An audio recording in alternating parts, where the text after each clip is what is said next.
I remember there being 3 drafts. The first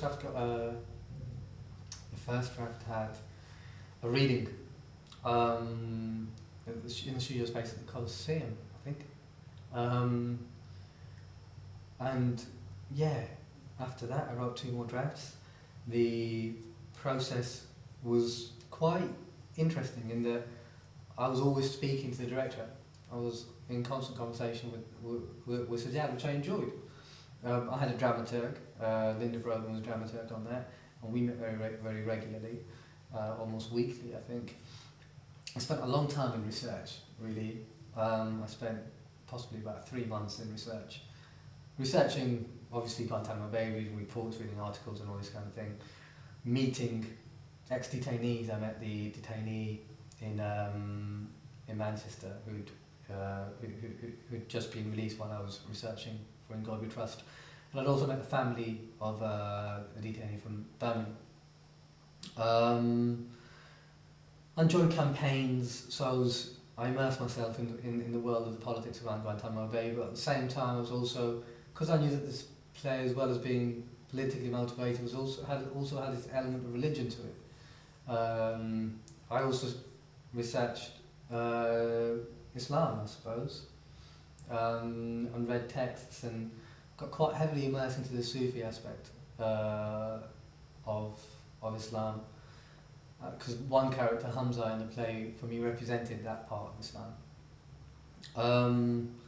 So yeah, around 3 months was spent just in the research. During that research process, I'd keep the director in tune with what I was finding and what I was thinking, and what discoveries I was making, and how I thought it might or might not, be apparent in the play, which was great. It was just lovely to have someone to talk to. I think that's something in retrospect I really appreciate actually having was people to talk to constantly while I was loving what I was finding. Do you know what I mean? Just in the research phase, because it can be quite, as you know, a bit of a solitary job, right? So those conversations were certainly a big factor in helping me write the play. Also meeting the designer and the composer on the piece, Emma Wee and Jada Mystery. The 4 of us, with Sajjad and I, would meet quite regularly, and I'd also have the conversations with them that I was having, and they wouldn't necessarily know the script yet. There'd be no script yet, and I'd just be telling them what I was finding in the research.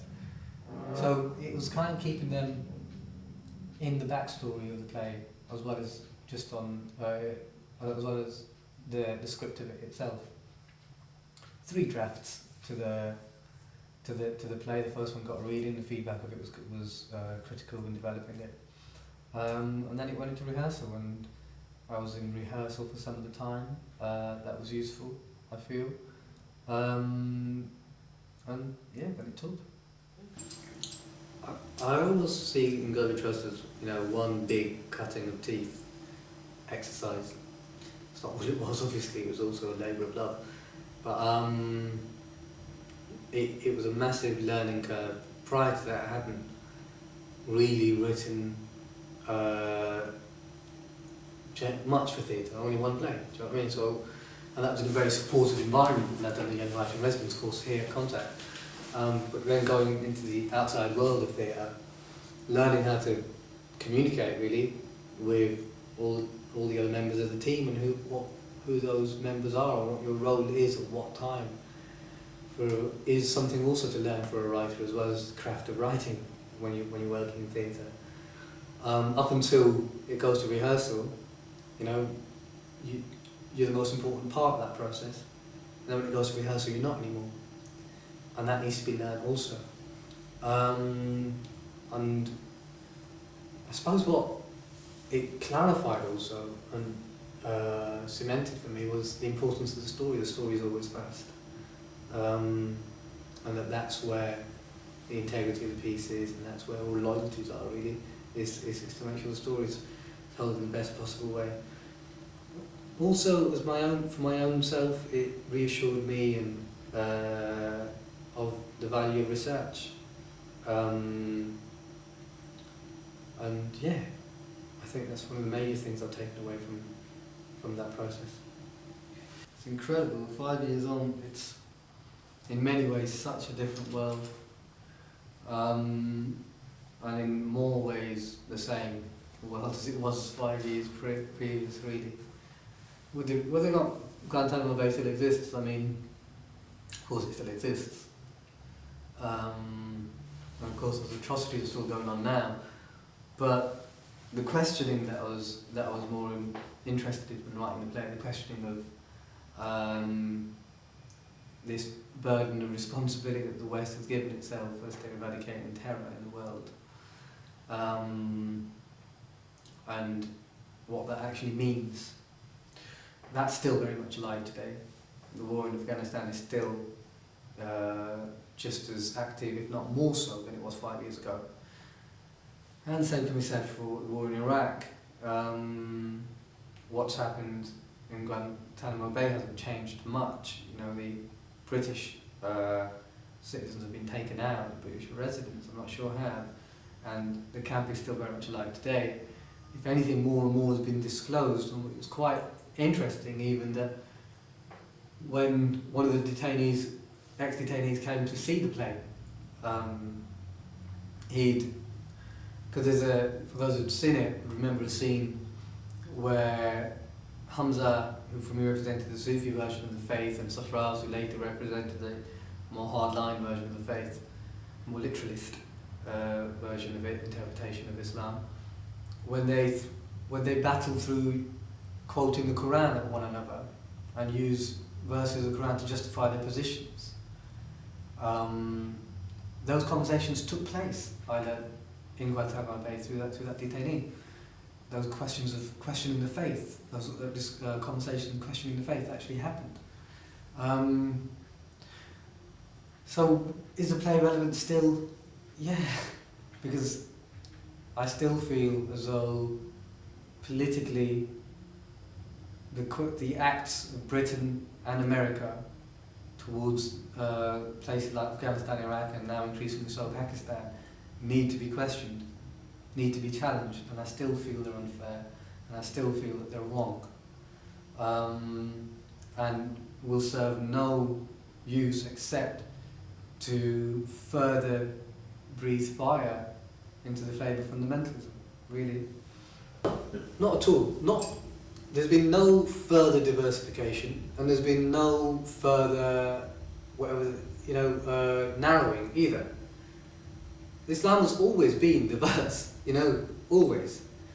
What has happened is that initially, prior to 9/11, there was no representation of Islam in the media. There was hardly any representation of Asians in the media. Prior to 9/11, we were just beginning to develop a British Asian identity in the media. So, after 9/11 was the first time really that Muslims were talked about as much, and Islam was talked about in Western media. And at that point, the only version you'd see was the fundamentalist version. That's the only point of Islam, the only part of Islam that the media was interested in. Recently, in the media, we have had more liberal voices. In institutions, there have been, the debatable, their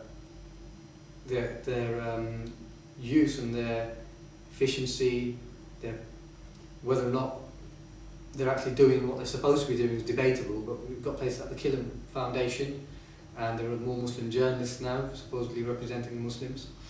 And these tend to be a voice of liberalism, these tend to be a voice of, more, I suppose, left-wing Islam or whatever.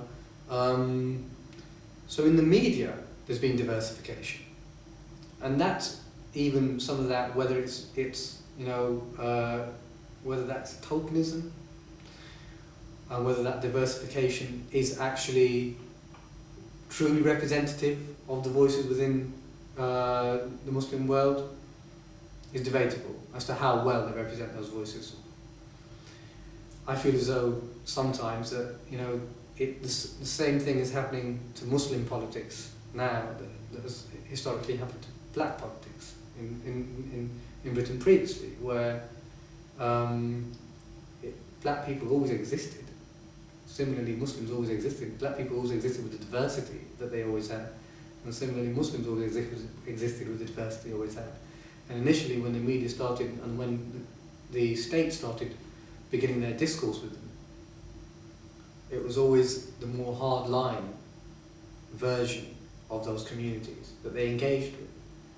And then when there was resistance to that, they put up tokens of liberal voices to say that actually now we're engaging with the broader spectrum.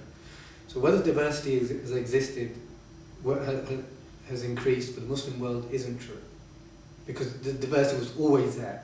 People haven't become suddenly more, like Sufism hasn't spread, do you know what I mean? And radicalism hasn't spread as much either. It has, as a consequence of the war on terror, but not to such great degrees as to actually change the demographic of the way Muslims think, really. I think Muslims have become more, I suppose, proud or adamant to assert their identity, and so have taken a more aesthetic representation of their religion. But the diversity within the faith has always remained. Yeah, I do agree that. I mean, at the same time as saying there are certain foundations and certain individuals that I feel are supposed to represent the liberal version of Islam. There are also in the same breath others that are doing a good job of it in representing the general voice of Islam, and the general voice of Islam has always been tolerant and peaceful, and accommodating. And there, even within the arts, there are organisations like that. And through them, through my own work, I've seen artists and organisations like Arts in Islam who have really succeeded in that, I think, in demonstrating the breadth of the many faces of Islam, demonstrating that it's a dynamic entity, that it breathes and it lives, and there are many faces to it. It's not a monolithic block. It's not static. So I think art is possibly one of the best places in which to represent that, and through use of multimedia technology.